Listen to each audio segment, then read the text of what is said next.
Nos preguntábamos cuando empezábamos Remix, ¿empiezan las clases? Comienzan Decíamos. las clases. La gente quiere saber en la casa también, porque obviamente, más allá del comienzo del ciclo lectivo, la gente planifica a ver qué hace con los niños y los Exacto. prepara para dentro de 8 días o todavía no. ¿O no?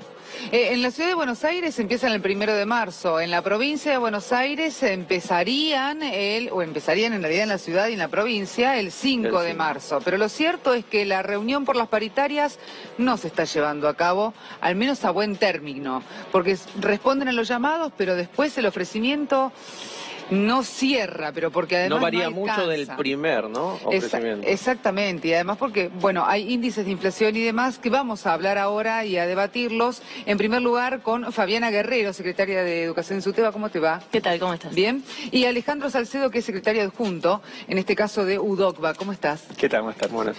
Bueno, a ver, ¿en qué situación estamos con el tema de las reuniones? ¿No hay cláusula gatillo? ¿Eso está ya decidido o siguen la lucha por ello? Nosotros esperamos que de una vez por todas el gobierno ofrezca la cláusula gatillo, que es un mecanismo, una actualización automática salarial en función de la inflación, para el caso de que la inflación se dispare. Tenemos muy malos ejemplos de la planificación en la inflación en estos últimos 2 años.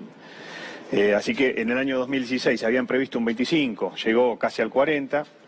Para el año 2017 habían dicho una inflación de un 17, estuvo cerca del 25. Por lo tanto, la cláusula gatillo fue un mecanismo que permitió por lo menos acompañar la inflación, porque si no, bueno, hubiésemos perdido más de lo que hemos perdido hasta ahora. La cláusula, perdón, Cris, Sí, pero claro. la cláusula gatillo sería, por ejemplo, el aumento es del 15%, vamos a suponer, con cláusula gatillo. La inflación es del 15%, no se mueve la Claro, escala. Por eso, nosotros lo que pretendemos es una recuperación del salario, porque suponiendo que la inflación sea del 15, si el aumento propuesto es del 15, no hay recuperación salarial. Vos pensás que... No, porque viene una pérdida del año Pero pasado. absolutamente, y de varios años también, Sí. pero vos pensás que el 15%, digamos, perdón, hoy el salario de un docente está en 12.500 pesos, con la aplicación de la cláusula gatillo durante el 2017. Y la canasta de pobreza se ha publicado hace poco, le faltan muy pocos pesos para los 17.000 pesos. Por lo tanto, estamos cada vez más lejos de esa línea de pobreza, cada vez más los salarios docentes están dentro de la pobreza. La mayoría de los sueldos, porque la gobernadora ha hablado de un promedio que es mentiroso, la mayoría de los sueldos, la mayoría de los trabajadores está por debajo de la pobreza o muy cerca de la línea de pobreza. Y no podemos en la Argentina permitir que hayan salarios de pobreza. Pero digo más, el año 2016 la gobernadora, porque el presupuesto del 2016 lo firmó la gobernadora, subestimó ingresos por un 27%. Dijeron que iban a recaudar tanto y recaudaron un 27% más. Es una fortuna, es mucha plata, y eso ha pasado en el 2017, aunque lo nieguen, y va a pasar este año también.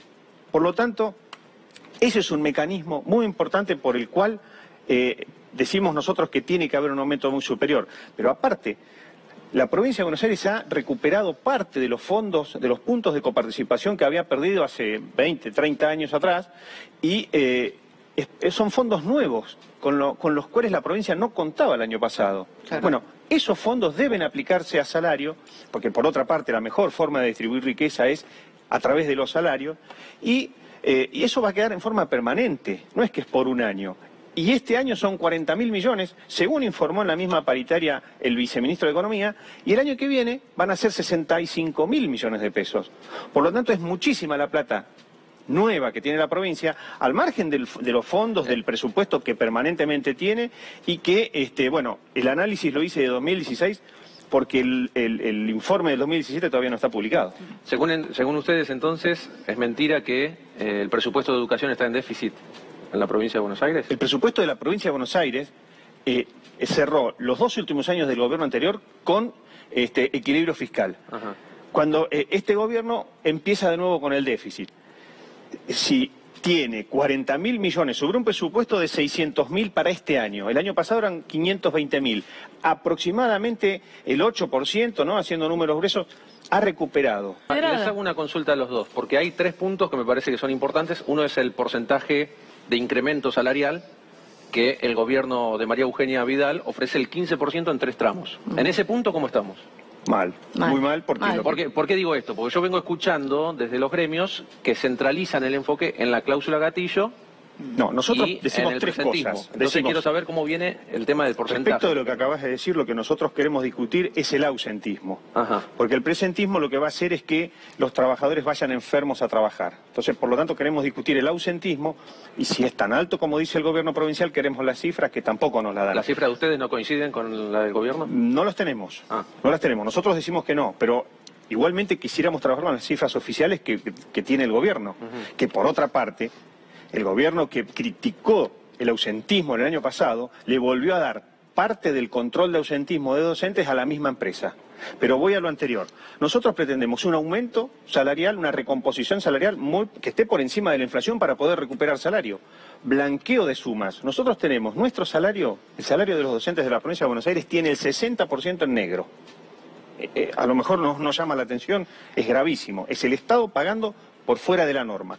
Y luego la cláusula gatillo. ¿Esto qué quiere decir? En un recibo de sueldo, en un viene recibo sueldo básico, tiene una parte, no, y después hay un viene porcentaje ítems muy grande que está por fuera del salario básico. ¿Por qué? Porque Hay otros ítems que están por fuera y entonces no bonifican. Nosotros estamos con mucha fuerza pidiendo esto del blanqueo porque hay un montón de sumas que no figuran en la norma, en el estatuto, en la ley.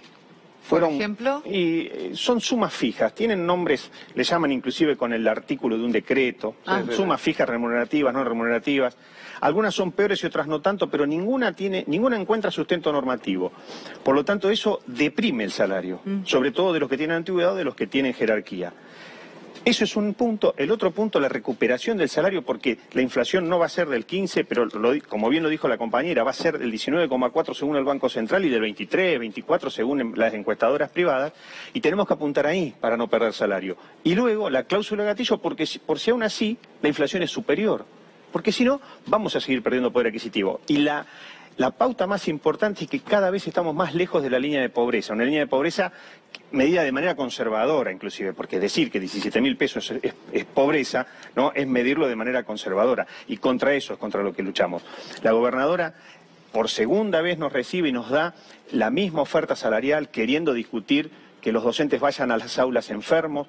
No tenemos problemas en discutir el ausentismo, los mecanismos de ausentismo, los abusos, como ellos dicen, que los exterminen, porque ellos son los que controlan. Ahora, las licencias están para algo, forman parte de la situación laboral de cualquier trabajador, no solo del docente. Hay ausentismo en un montón de lugares en Argentina, pero sobre todo por las malas condiciones de trabajo que hay. Y el salario malo, las malas condiciones de trabajo, las paupérrimas condiciones de infraestructura, hay problemas de todo tipo que tiene que ser atacado, empezando por el salario. Muchísimas gracias. No, ¿Próxima reunión? No hay. Todavía no tenemos fecha confirmada. Hoy es domingo, queda la semana que viene, que empieza mañana. Exactamente. Y no tenemos, y cada vez que estuvimos en la reunión le pedimos nueva fecha y nunca nos dieron nueva fecha para las reuniones. Por lo tanto, y la primera reunión, porque en la paritaria que cerramos en junio de 2017, en el papel se firmó que en noviembre debían empezar las negociaciones para el salario de 2018. Hubo una reunión el 30 de noviembre, evidentemente solo para cumplir con el papel, y nunca más, hasta hace 2 semanas.